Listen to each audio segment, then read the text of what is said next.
The stars looked the same as they always did through the viewport of the cargo ship. Captain Han Sol stood there with his arms crossed, watching the distant lights. He had seen many things in his 47 years. Most of them he wanted to forget. His ship was small. The crew was smaller. Just 5 people running supplies between human colonies and alien trade stations. It was quiet work. Boring work. That was exactly why Han Sol liked it. After 30 years of war on Earth, boring was good. Boring meant nobody died. "Captain, we have company." The voice came from Jiwoo, his engineer. She was young, maybe 25. She had never seen real war. Her parents survived the unification wars and moved to the colonies to give her a peaceful life. She was good with machines but knew nothing about fighting. Han Sol turned from the window. "What kind of company?" "Big ships. Really big. They just appeared on our scanners." Jiwoo's fingers moved across her console. Her face looked worried. "They're not human ships?" Han Sol walked to the command chair and sat down. His right leg hurt today. Old injury from a grenade blast in Seoul. The doctors fixed it enough to walk, but it still reminded him of the past on cold days. "Space was always cold. Put them on screen," he said. The main display lit up. 3 massive warships appeared. They were dark gray, covered in weapons, and each one was 10 times bigger than Han Sol's cargo ship. He recognized the design. Valtrian Empire. They were one of the oldest and most powerful species in the Galactic Coalition. They looked down on humans, called them soft. "Called them weak. They're hailing us," Jiwoo said. Her voice shook a little. "Answer it." The screen changed. A Valtrine appeared. He was tall, maybe 8 feet if he stood on Earth. His skin was dark blue and covered in ridges. Forearms, sharp teeth. He wore a military uniform covered in medals. This was someone important.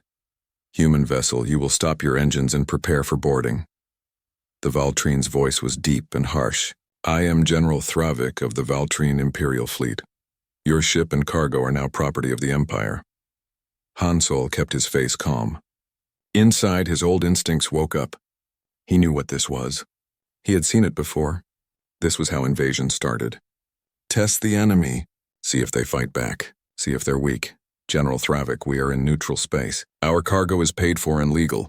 You have no authority here." Han Sol spoke slowly and clearly. He wanted no mistakes. Thravik laughed. It sounded like rocks grinding together. "Authority? We have 3 warships. You have a cargo hauler. That is all the authority we need. The Galactic Coalition will not help you. They know better than to challenge us. We are members of the Coalition. You cannot just—" "You are children playing at civilization," Thravik interrupted. "Humans have been in space for what? 50 years?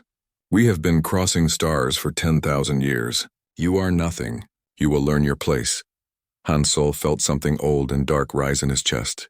It was the feeling he had buried 20 years ago when the wars ended. The feeling that made him dangerous. He pushed it down. "Not yet. We will comply," Han Sol said. "But I am filing a formal protest with the Coalition." "File whatever you want." Thravik smiled, showing those sharp teeth. "It will not matter." The screen went dark. Jiwoo looked at Han Sol with wide eyes. "Captain, what do we do?" "Exactly what I said. We comply." Han Sol stood up and walked to the communications panel. He started typing a message. His fingers moved fast, entering codes he had not used in decades. Military codes, emergency codes, codes that would reach Earth Defense Command. "But you're not really complying, are you?" Jiwoo asked quietly. "I'm following his orders. I'm also warning everyone back home." Han Sol finished the message and sent it on an encrypted channel. The Valtrine probably did not even know it existed. "This is not about our ship. This is bigger." 20 minutes later, the Valtrine soldiers boarded. They were huge, armed with energy weapons, and they treated Han Sol's crew like prisoners. They threw the crew into the cargo hold and locked the door. Then they started taking everything: food, supplies, equipment, even personal items. Han Sol sat on a crate and watched his crew. Jiwoo looked scared. The other 3 looked angry. They were all civilians. They did not understand what was happening. "Why are they doing this?" asked Minsu, the navigator. He was 40 years old and had worked on cargo ships his whole life. "The Coalition has rules." "Rules only matter if someone enforces them," Han Sol said. "The Valtrine think humans are weak. They think we will not fight back. They are testing us. Will we fight back?" Jiwoo asked. Han Sol looked at her for a long moment. "I do not know yet." That decision is above my rank now. Meanwhile, far away on Earth, Han Sol's message reached Defense Command. Admiral Sung Ho read it 3 times. He was 60 years old, tall and thin, with gray hair and tired eyes. He had been in the military since he was 18. He fought in the Unification Wars. He helped put the world back together afterward. He spent the last 20 years keeping Earth's military ready for a war he hoped would never come. Now it was here. He called an emergency meeting. The room filled with officers and government officials. Ambassador Tae Young was there too. He was the main human representative to the Galactic Coalition. He was a good man who believed in peace and cooperation. He was also about to learn a hard lesson. The Valtrine have seized a human ship in neutral space, Sung Ho said. They claim it is the beginning of territorial expansion into our colonial region. This must be a mistake, Tae Young said quickly. I will contact the coalition immediately. They will force the Valtrine to stop. Do it, Sung Ho said. But prepare for disappointment. Tae Young left to make his calls. The other officers waited. They all knew what was coming. They had all seen this before in Earth's history. Bigger powers always pushed smaller ones, always tested them. The question was what you did about it. 3 hours later, Tae Young came back. His face was pale. His hands shook slightly. The coalition, they will not help. They said this is a legal territorial dispute. They said humans need to learn how galactic politics work. They said we should negotiate. Negotiate with someone holding a gun to our head, Sung Ho said. It was not a question. They said the Valtrine have legitimate historical claims to the region. They said humans expanded too quickly. They said Tae Young stopped talking. He looked broken. Sung Ho stood up.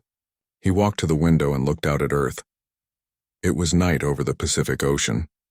Lights from cities sparkled across the darkness. Billions of people living peaceful lives. They did not know what was coming. They think we are harmless, Sung Ho said quietly. They think because we chose peace we are not capable of war.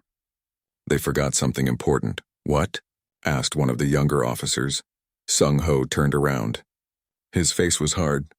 They forgot we had to fight for every bit of peace we have. They forgot that before we reached the stars we nearly destroyed our own world. They forgot that humans know war better than almost any species alive. We just got tired of it. He looked at each person in the room. Activate Protocol Crimson Shield. Recall all military veterans. Begin mobilization. If the Valtrine want to see what humans do when cornered, we will show them. Back on Han Sol's ship, the captain sat in the dark cargo hold. He closed his eyes and remembered. He remembered the wars, the battles, the friends who died, the enemies he killed. He remembered the day it all ended, and he swore he would never fight again. He opened his eyes and looked at Jiwoo. She was crying quietly. She was scared. She had never been in danger like this before. Han Sol made a decision. He stood up and knocked on the locked door. A Valtrine guard opened it and pointed a weapon at him. I need to speak to General Thravik, Han Sol said calmly. The guard laughed. The general does not speak to cargo. Then tell him this. Tell him he is making a mistake. Tell him humans are not what he thinks we are. Tell him he should turn around and leave while he still can. The guard laughed harder. Is that a threat, little human? Han Sol looked at him without fear, without anger, just a simple cold certainty. No, it is a warning. One soldier to another. He is starting something he cannot finish. The guard stopped laughing. Something in Han Sol's eyes made him uncomfortable. He slammed the door shut again. Han Sol sat back down. Jiwoo looked at him. Captain, what happens now? Now we wait, Han Sol said, and hope that help comes before things get worse. But deep down, Han Sol knew the truth. Things were already worse. The Valtrine just did not know it yet. The message went out across every human colony, every station, every settlement in space. It was simple and direct. Protocol Crimson Shield was active. All veterans with combat experience were asked to report for duty. Voluntary service. Nobody would be forced. But Earth needed them. On Mars, in a small apartment near the industrial district, Hyunwoo heard the message. He was sitting at his desk, going through security contracts for his company. Boring work, safe work? Work that did not require him to kill anyone. He was 43 years old. He lost his left arm below the elbow in Jakarta during the Pacific campaign. A plasma grenade. He was lucky to survive. They gave him a basic prosthetic, but it was not the same. He learned to live with it. He learned to live with a lot of things. Hyunwoo read the message 3 times. Then he read the intelligence report attached to it. The Valtrine were moving into human space. They took 1 ship already. They were threatening colonies. The Galactic Coalition would not help. Humans were alone. He sat there for an hour thinking. He had 8 people from his old Special Forces unit living on Mars. They all left the military together. They all swore they were done with war. They built new lives. They had families. They had peace, but peace only lasted if someone protected it. Hyunwoo picked up his phone and made 8 calls. 2 days later, all 9 of them met in an old warehouse on the edge of the city. They looked different than they did in the wars. Older, grayer. Some had scars. Some had prosthetics. Some walked with limps. But when they looked at each other, they were young soldiers again. Brothers and sisters who survived hell together. "I did not think I would see you all again," said Soo-jin. She was the sniper. Best shot Hyunwoo ever saw. She lost her right eye in Burma. Now she ran a shooting range for sport hunters. "I hoped I would not have to." "Same," said Daejung. He was the demolitions expert. Built like a bear. 3 fingers missing on his left hand from a bomb that went off too early. He worked construction now. Building things instead of destroying them. But here we are. "Tell us what you know," said In-ho. He was the communications specialist. Thin and quiet. He had scars on his face from chemical burns in Tehran. He worked at a tech company now, writing code instead of hacking enemy systems. Hyunwoo brought up a hologram display. It showed the Valtrine fleet movements, the captured cargo ship, and the colony world they were threatening. New Cheongju. 2 million people. Mostly farmers and miners. Minimal defenses. "The Valtrine think we are weak," Hyunwoo said. "They think because we chose peace we cannot fight. They are wrong. Command is assembling a defense force. They want volunteers. I am going. I wanted to ask if you would come too." Nobody spoke for a moment. They all looked at the display. They all knew what volunteering meant. It meant going back to war. It meant possibly dying. It meant giving up the peace they worked so hard to find. "I have a daughter," said Soo-jin quietly. "She is 5 years old. I do not want her to grow up in a galaxy that thinks humans are easy targets." "I have a son," said Daejung. "He is 8. I want him to live in peace. Real peace. Not the kind where we just wait for someone to attack us." One by one, they all agreed. They would go. They would fight. Not because they wanted to, because they had to. On Earth, in a hospital in New Geneva, Dr. Youngmi heard the news. She was 50 years old, a respected surgeon now, but 25 years ago she was a combat medic. She saw more death and blood than anyone should. She saved lives in conditions that would make most doctors quit. She did it for 8 years until the wars ended. She swore she would only use her skills to heal from then on. No more battlefield medicine. No more choosing who lived and who died because there was not enough time to save everyone. But watching the news, seeing the Valtrine threats, she knew what was coming. There would be casualties. There would be wounded. There would be soldiers dying because there were not enough doctors who knew how to work in combat conditions. She picked up her phone and called Admiral Sung-ho directly. "I need to set up field hospitals," she said when he answered. "And I need to train civilian doctors in combat medicine. We both know what is coming." "I was hoping you would call," Sung-ho said. "How soon can you start?" "Tomorrow." Young-mi spent the next week in a whirlwind of activity. She gathered supplies, requisitioned medical equipment, and found doctors willing to learn. Most of them were young. They had never treated a gunshot wound or a plasma burn. They knew hospital medicine, not battlefield medicine. She had to teach them fast. "In a hospital, you have time," she told a class of 30 doctors. "You have equipment. You have specialists. In combat, you have none of that. You have minutes, maybe seconds. You have to choose who to save and who to let go. It will haunt you for the rest of your life. But you do it anyway because even saving one life matters." The doctors looked scared. Good. Fear kept you careful. Careful kept people alive. Ambassador Tae-young tried everything he could think of. He called every contact he had in the Galactic Coalition. He filed formal protests. He attended emergency sessions. He begged for intervention. Nothing worked. The Coalition species saw this as humanity's problem. The Valtrine were powerful. Nobody wanted to anger them over some new species that barely had 50 years in space. Besides, most species agreed with the Valtrine. Humans expanded too fast. They took too much space. They needed to learn their place in the galactic order. Tae Young returned to Earth defeated. He met with Admiral Sung Ho in the Defense Command Center. "I failed," Tae Young said. His voice was hollow. "They will not help us. Some of them are even supporting the Valtrine claim." "You did not fail," Sung Ho said. "You learned the truth. The galaxy respects strength, not justice. We wanted to believe we could be different. We cannot, not yet, so what do? We show them what strength looks like." Sung Ho showed Tae Young the mobilization reports. 30,000 veterans volunteered in the first week. More were coming. They were older now, but they remembered how to fight. They remembered tactics and strategies that the galaxy had never seen. Earth's wars were brutal and savage. Humans learned to fight in ways that made no sense to species who had clean, honorable warfare. Humans fought dirty. Humans fought to win at any cost. The Valtrine did not know that yet. On the colony world of New Chungju, Sergeant Do Yoon watched the sky with growing fear. He was 35 years old. He fought in the Unification Wars as a young man. When it ended, he took his discharge and moved to New Chungju with his wife.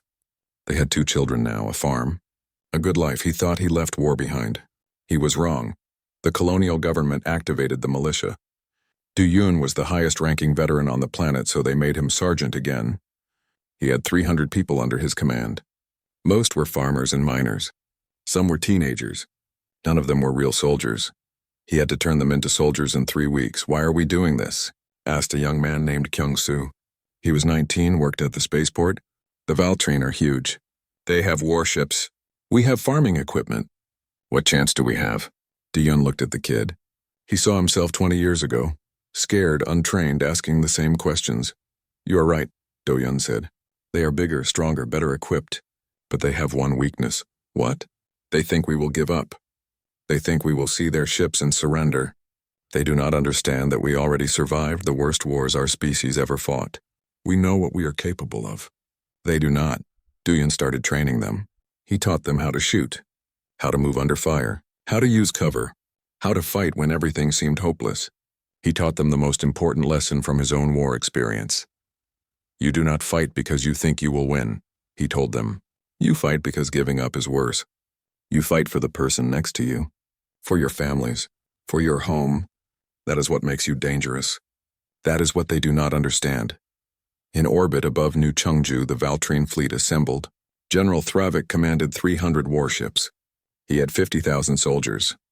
He had weapons that could destroy cities from space. He looked at the colony world below and smiled. This would be easy. Humans would see his fleet and surrender. Maybe he would take some prisoners, make examples of them, show the galaxy that the Valtrine Empire was still the dominant power.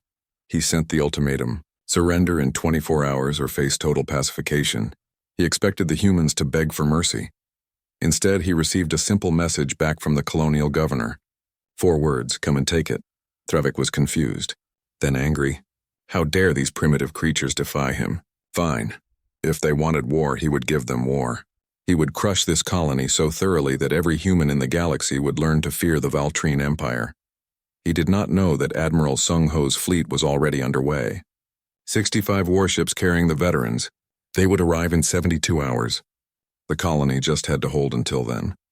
Do-Yoon gathered his militia in the town square. He looked at their faces, scared, determined, ready to defend their homes even though most of them would probably die. "The fleet is coming to help us," he told them. "We just need to survive for 3 days. Can we do that?" They all nodded. Some were crying. Some were praying. All of them stayed. "Good," Do-Yoon said. "Now let me teach you how humans fight when we have no choice." The Valtrine dropships landed at dawn, 50 of them carrying 2,000 soldiers. They landed in the open fields outside the main settlement. General Thravik wanted the humans to see his forces. He wanted them to be intimidated. Sergeant Do-Yoon watched from the rooftop of the town hall. He had 300 militia members spread across the settlement. They were hidden in buildings behind walls and cellars. The Valtrine could not see them. "Wait for my signal," Do-Yoon said into his radio. "Let them get close." The Valtrine soldiers marched toward the town. They walked in formation, weapons ready but casual. They expected no real resistance. They were wrong. Do-Yoon waited until they were in the middle of the main street. Then he fired a single shot. It was the signal. Suddenly, every window, every rooftop, every doorway erupted with gunfire. The Valtrine soldiers were caught completely by surprise. They scrambled for cover, but there was none. They were in a kill zone. 50 Valtrine soldiers fell in the first 30 seconds. The rest retreated in disorder, leaving their wounded behind. They had never experienced an ambush like this. Their tactical computers did not predict it. It made no sense to fight from civilian buildings. It put civilians at risk. It was not honorable. It was effective. General Thravik watched the battle feed from his command ship. His forehands clenched into fists. What are they doing? This is not proper warfare. They are using their own population centers as fortifications. Should we pull back and bombard from orbit? Asked his second-in-command. No. Thravik's pride would not allow it. Send in more troops. Overwhelming force. Show these primitives what real military power looks like. He sent 5,000 soldiers this time. Duyun saw them coming. Fall back to secondary positions, he ordered. Activate the surprises. The militia retreated through the town, making the Valtrine chase them. The alien soldiers advanced carefully now, checking every corner, every building. They were learning, but not fast enough. The first Valtrine soldier stepped on a landmine buried in the street. The explosion killed 3 soldiers and wounded 5 more. Then another mine went off. Then another. The Valtrine advance stopped. They are using explosive traps, one Valtrine officer reported. This is barbaric. It is war, Thravik growled. Clear the traps and continue advancing. But clearing the traps took time, and while the Valtrine were busy with that, Duyun's militia hit them from the sides. Quick attacks, then retreat, never staying in one place, always moving, always hitting where the enemy was weakest. This was guerrilla warfare. Humans learned it in 1,000 wars on Earth. The Valtrine had never faced it before. Their military doctrine was based on honor and direct confrontation. They did not understand this style of fighting. It confused them, frustrated them, made them angry. Angry soldiers made mistakes. By nightfall, the Valtrine had lost 300 soldiers. They controlled only 2 streets in the town. The humans had lost 47 militia members, but they were still fighting, still making the Valtrine pay for every step. Thravik was furious. This is unacceptable. We have superior numbers, superior weapons, superior training. How are we losing to farmers with rifles? Nobody had an answer. Meanwhile, Captain Hansol was still prisoner on his own ship. But the Valtrine made a mistake. They left the ship in orbit above New Chengju, using it as a secondary command post. They did not think 5 human prisoners were a threat. Hansol waited until the guard rotation changed. There were only 3 Valtrine soldiers on board. He had 5 crew members. The odds were not great, but they were better than nothing. When I move, follow my lead, Hansol whispered to Jiwoo. Do exactly what I do. I have never fought anyone, she whispered back. Her hands shook. You have wrenches and tools. Hit them hard and do not stop until they are down. Can you do that? Jiwoo nodded, even though she looked terrified. Hansol moved fast. He spent 30 years in combat. His body remembered what to do even if his mind wanted to forget.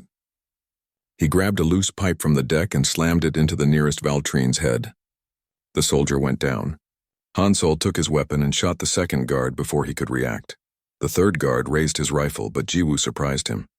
She swung her wrench at his knee joint. The Valtrine fell and Minsu jumped on him, grabbing the rifle. Between the 5 of them, they subdued the guard in seconds. Now what? Jiwoo asked, breathing hard. Now we help, Hansol said. He ran to the cockpit and fired up the engines. The Valtrine ships detected it immediately, but Hansol did not care. He dove toward the planet using emergency descent protocols that nearly tore his ship apart. We are going to crash, Jiwoo shouted. Probably, Hansol shouted back.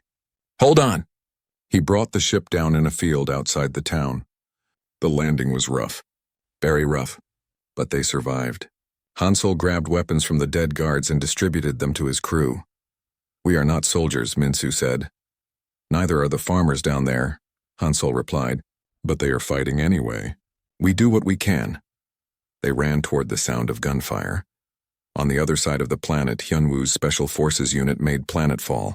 8 veterans in a small stealth shuttle. They came in dark, no signals, no lights. The Valtrine never saw them. Just like old times, Sujin said, checking her sniper rifle. Old times were terrible, Daejong replied. Let us make this quick and go home. Yunwu studied the tactical map. The Valtrine had a command post set up in the hills overlooking the town. That was their first target. Cut off command and control and the whole invasion would slow down. They moved through the forest in silence. Years had passed since they did this, but the skills came back. Reading the terrain, moving without sound, communicating with hand signals. They were older, slower, but they were still deadly. The Valtrine command post had 50 soldiers guarding it. Yunwu's unit was 8 people. The numbers did not favor them. Remember the Jakarta operation? Yunwu whispered. Same approach, they all nodded. In Jakarta, they took out a command center with 12 people against 200 defenders. They succeeded by being patient, precise, and absolutely ruthless. Sujin positioned herself on a ridge 800 meters away. She started taking out sentries one by one. Silent shots. The Valtrine did not notice at first. By the time they realized they were under attack, Daejung had placed explosive charges around their ammunition depot. The explosion lit up the night sky. In the chaos, Yunwu's team rushed the command post. They moved like ghosts, shooting targets before the Valtrine could react. 8 people with perfect coordination against 50 confused and disorganized soldiers. It was over in 4 minutes. Yunwu destroyed the communications equipment and took all the tactical data he could carry. Then they disappeared into the forest before Valtrine reinforcements arrived. 1 down, Inho said. That will hurt their coordination. Good, Yunwu replied. Let us find the next target. Back in the town, Do-Yun received word about the command post attack. He did not know who did it, but it helped. The Valtrine stopped advancing. They were regrouping, confused about where the attacks were coming from.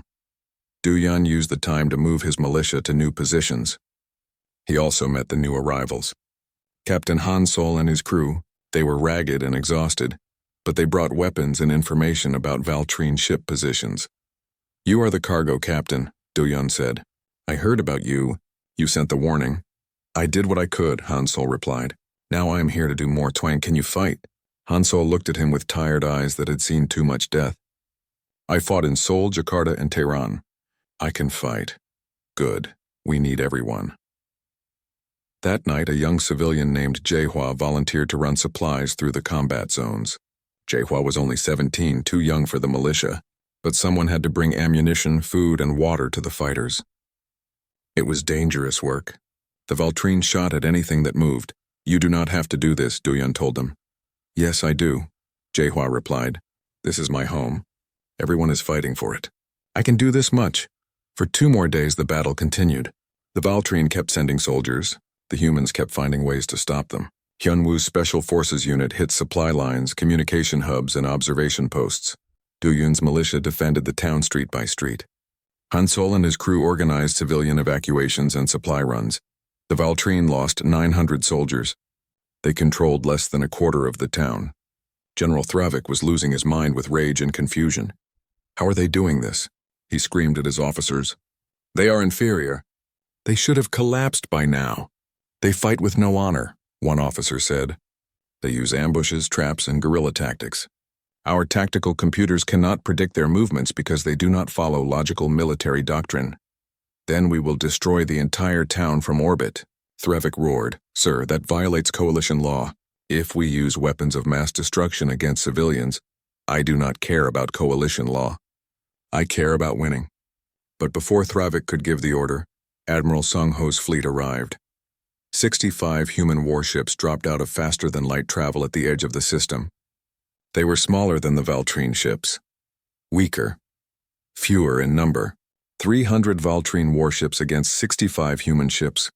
But the humans did not fight like the Valtrine expected. Sung Ho broadcasted on all frequencies. The battle for New Chungju changed everything. News spread across the galaxy fast. Humans, the species everyone thought was weak and harmless, defeated the Valtrine Empire. They did it with smaller numbers, weaker ships, and outdated technology. They won because they fought in ways nobody expected. The Galactic Coalition called an emergency session. Ambassador Tae-Young attended, but this time he was not asking for help. He was there to answer questions. Lots of questions. Ambassador Wei Lin from the Tralian Federation spoke first. The Tralians were an old species, neutral and diplomatic. Wei Lin was a career mediator who had seen many conflicts. She looked at Tae-young with something like respect now. How did you do it? She asked. The Valtrine are one of the most powerful military forces in the galaxy.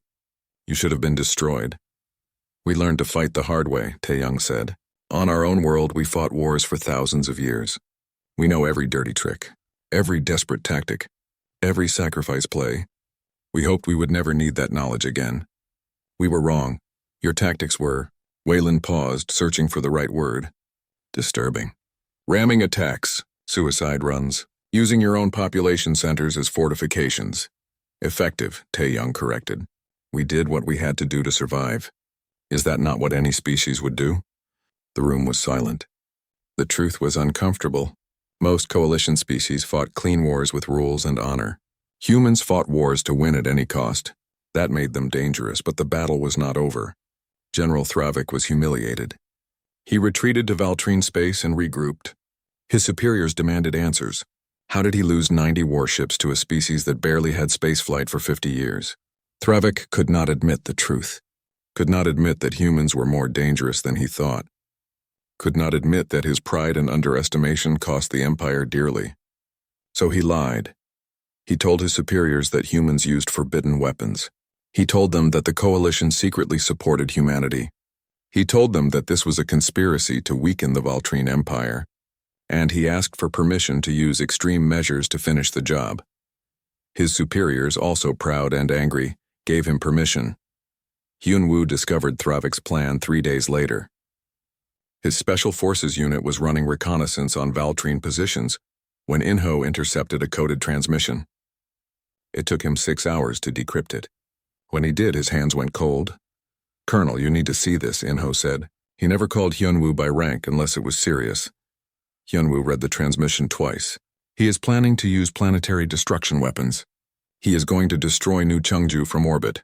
Completely. Every living thing. That violates coalition law, Soo-jin said. They will expel the Valtrine from the coalition if they do this. Thravik does not care anymore. He wants revenge. He wants to save face. Hyun-woo looked at his team. The weapons are on his flagship. If we can destroy them before they fire, we can save the colony. The flagship is in orbit, surrounded by 200 warships. How do we even get close? Dae-jung asked. We do what we always do. Something stupid that somehow works. Admiral Sung-ho approved the mission even though he knew it was nearly impossible. Hyun-woo's team needed to infiltrate a Valtrine flagship, find the planet-killer weapons, destroy them, and escape. The chances of success were low. The chances of survival were lower. You do not have to do this, Sung-ho told Hyun-woo privately. You already did your part. You are a hero. Nobody will blame you for staying back. I am not a hero, Hyun-woo said. I am just a soldier who is tired of watching people die. If I can stop this weapon, it saves 2 million lives. That is worth the risk. Then take volunteers only. Nobody goes unless they choose to. All 8 members of Hyun-woo's unit volunteered, plus 3 more. Young soldiers who saw what the veterans did and wanted to be part of it. One of them was Private Kyung-soo, who served with Do-yoon's militia on New Chungju. I am not special forces, Kyung-soo said when he volunteered. I am just a regular soldier. But my family lives on New Chungju. If that weapon fires, they die. Let me help save them. Hyun-woo looked at the young man. He saw himself 30 years ago. Scared but determined. Can you follow orders even when they make no sense? Can you trust us even when it looks hopeless? Yes, sir. Then you are in. They used a captured Valtrine supply shuttle to approach the flagship. In-ho hacked the identification code so they appeared friendly. It was a long shot, but it worked. The flagship's defenses let them dock in a cargo bay. 12 people exited the shuttle wearing stolen Valtrine armor. The suits were too big for humans, but they made modifications. From a distance, they looked like Valtrine soldiers.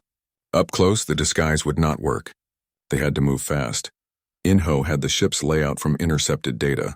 The planet-killer weapons were in a secure section near the reactor core. They had to cross 3 kilometers of ship corridors without being detected. Then break into a high-security weapons bay. Then destroy weapons designed to crack planets. Then escape. This is the dumbest plan we ever had, Dae-jung muttered as they moved through the corridors. We had dumber, Soo-jin replied. Remember Cairo? I try not to. They made it halfway before someone noticed. A Valtrine officer stopped them in a corridor. You there? Your patrol is not scheduled for this sector. What are you doing here? Hyunwoo shot him. The sound was quiet, but not quiet enough. Alarms started going off. Run! They sprinted through the ship. Valtrine soldiers appeared everywhere. Hyunwoo's team fought their way forward, leaving bodies behind. They lost 2 soldiers in the first 5 minutes. 4 more were wounded but kept moving. Kyungsoo took a plasma bolt to the shoulder. He fell, but Hyunwoo pulled him up. Stay with me, soldier. We need everyone. Yes, sir. Kyungsoo gasped through the pain. They reached the weapons bay. The door was sealed with triple locks and armed guards. Daejung planted shaped charges while the others provided covering fire. The explosion blew the door open. They rushed inside. The planet killer weapons were huge. 3 missiles, each one designed to burrow into a planet's core and trigger a chain reaction. They were already armed and programmed with New Chungju's coordinates. Launch was scheduled in 2 hours. Daejung, can you disarm them? Hyunwoo asked. Disarm? No, destroy? Yes. Daejung started placing explosives around the missiles. This will cause a big explosion. Really big. We need to get off this ship before it goes off. How long do we have? 5 minutes after I set the timer. Do it. Daejung activated the charges. They had 5 minutes to get back to the shuttle and escape. But Valtrine soldiers blocked every route. Hundreds of them were converging on their position. We are not making it out, Inho said quietly. Hyunwoo looked at his team. Half of them were wounded. They were low on ammunition. The odds were impossible. But they completed the mission. The weapons would be destroyed. 2 million lives would be saved. Alternative plan, Hyunwoo said. We hold them here. Keep them away from the weapons. When the charges blow, we make sure the weapons are destroyed. They all understood what he meant. They would not be leaving. This was a one-way mission now. They would die here. Kyungsoo looked terrified. Sir, I am scared. So am I, Hyunwoo admitted. But my grandmother survived the Seoul siege. She watched friends die so she could live. My father fought in Jakarta. He lost his best friend there. They both survived so I could be born. I survived the Pacific campaign so my niece could have a future. Now it is our turn to give that future to someone else. That is what we do. We pass it forward. They made their stand in the weapons bay. 12 humans against hundreds of Valtrine. They held the door for 4 minutes. They used every bullet, every trick, every desperate measure. They made the Valtrine pay for every step. When the timer hit 0, the explosives detonated. The planet killer missiles exploded in a chain reaction that tore through the flagship's core. The ship broke apart, reactors going critical, but Hyunwoo's team died knowing they succeeded. Admiral Sung-ho watched from his command ship as the Valtrine flagship exploded. He bowed his head. They did it. They stopped the weapon. Captain Hansol stood next to him. What did it cost? 12 lives, including Colonel Hyunwoo and his Special Forces unit. The bridge went silent. Everyone knew Hyunwoo. Everyone respected him. He was a hero 3 times over. Now he was gone. They saved 2 million people, Sung-ho said quietly. That is the price. That is always the price. Ambassador Whelan was on a human ship when she learned about the planet killer. She immediately brought evidence to the coalition. The Valtrine tried to deny it, but the proof was clear. Thravik ordered the use of a forbidden weapon against a civilian population. The coalition was horrified. Even species that supported the Valtrine could not defend this. Using planet killers was the worst war crime possible. The punishment was immediate and absolute. The Valtrine Empire was expelled from the Galactic Coalition. All treaties were voided. All trade stopped. They were completely isolated. And General Thravik was arrested by his own people. They executed him publicly to try to restore their honor, but the damage was done.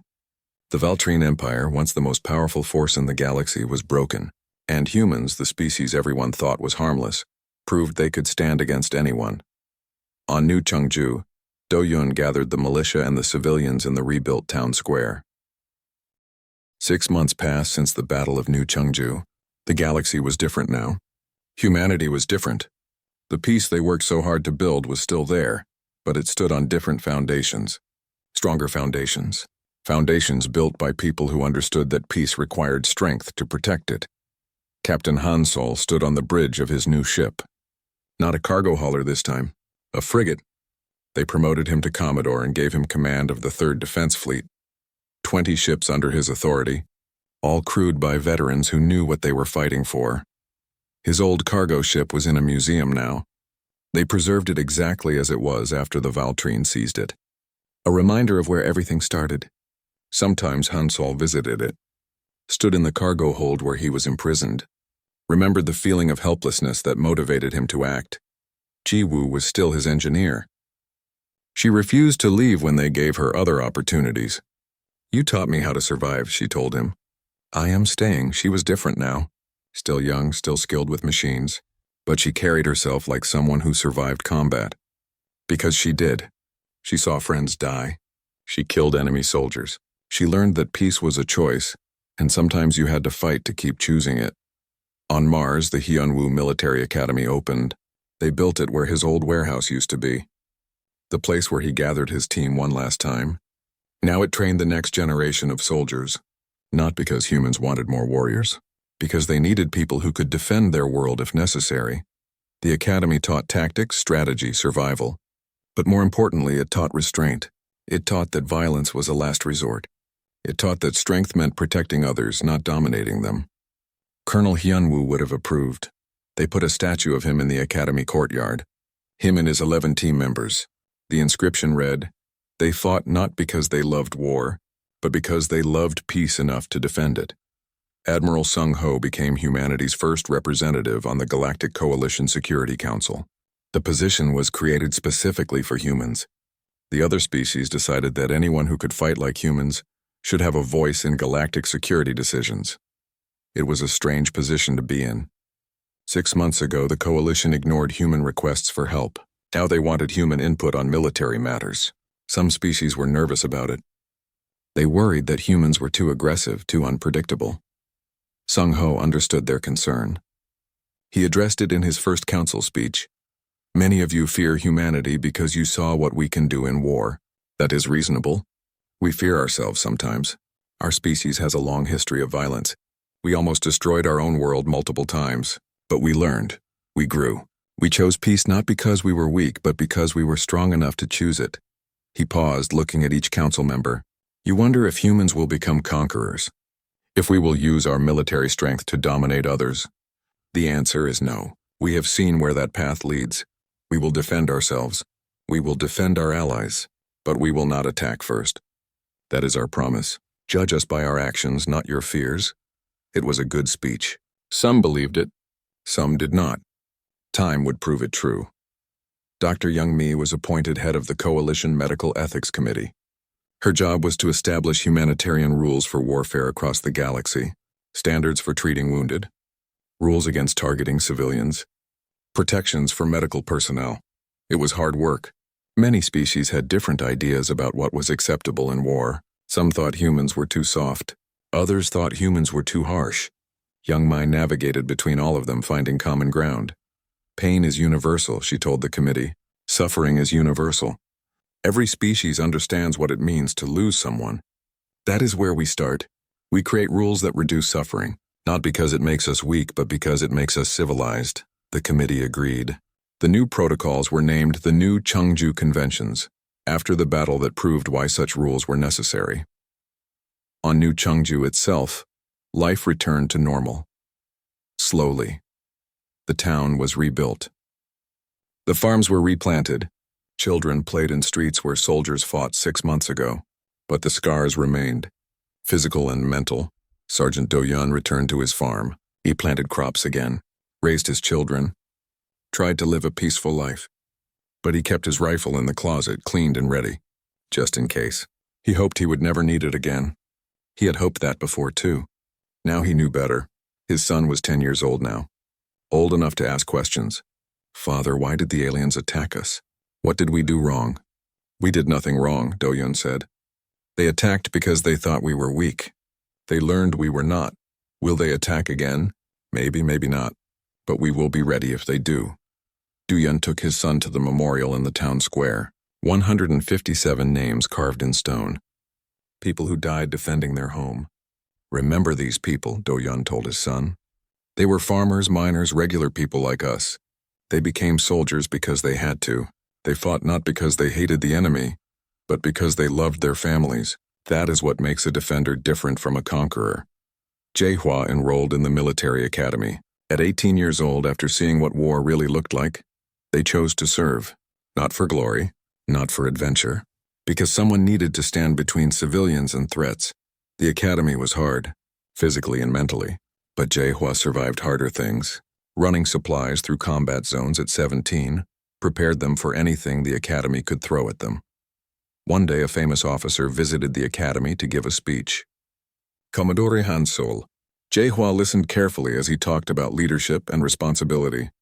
After the speech, HFY approached him. "Sir, I was on New Chengju during the battle. I saw what you did. What everyone did. I want to ask you something. Go ahead. Does it get easier? The weight of it?" Knowing people died, Hansol looked at this young person who survived things no teenager should have to survive. No, it does not get easier. You just get stronger at carrying it. The day it feels easy is the day you should stop being a soldier. Remember that. The Valtrine Empire tried to rebuild their reputation. They paid reparations to humanity. They publicly apologized. They reformed their military doctrine to include honor and restraint. It would take generations to restore their position in the galaxy. Some humans wanted revenge, wanted to push the advantage, invade Valtrine space and make them suffer. Ambassador Tae Young fought against that sentiment. We fought to defend ourselves, he reminded people, not to become what they were. If we attack them now, we become the aggressors. We become what we fought against. Is that the humanity you want to be? It was a hard argument to make. People were angry. People were hurt. People wanted justice. But Tae Young persisted. Eventually, humanity chose restraint. They accepted the apology and the reparations. They did not invade. They did not seek revenge. That decision earned more respect in the galaxy than any military victory could. It proved that humans meant what they said. They were dangerous when threatened, but peaceful when safe. Other species started forming alliances with humanity. Not because they feared human military power, though they did. Because they respected human principles. Strength combined with restraint was rare in the galaxy. Humans proved they had both.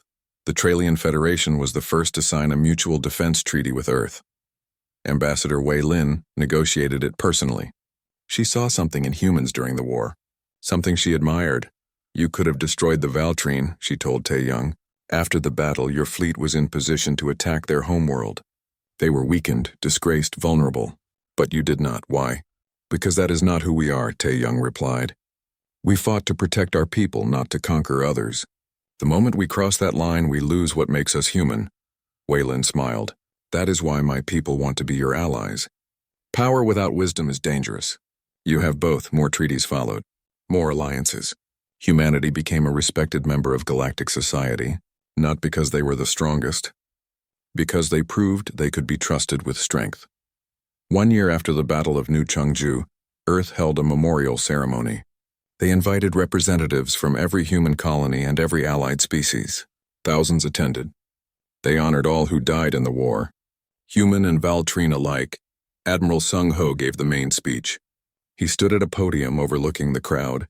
Behind him was a memorial wall with every name of every person who died. Human soldiers, colonial militia, ship crews, civilians caught in crossfire. Even Valtrine soldiers were listed. Death was death regardless of which side you fought for. 1 year ago, the galaxy learned something about humanity, Sung Ho began. They learned that we are not harmless. They learned that we will fight when cornered. They learned that underestimating us is a fatal mistake. He paused, looking at the memorial wall. But today I want the galaxy to learn something else about humanity. We are not a warrior species. We are a species that becomes warriors when we must. There is a difference. A big difference. He gestured to the crowd. To the veterans in their dress uniforms. To the civilians who survived the occupation. To the young soldiers training to protect the next generation. Look at us.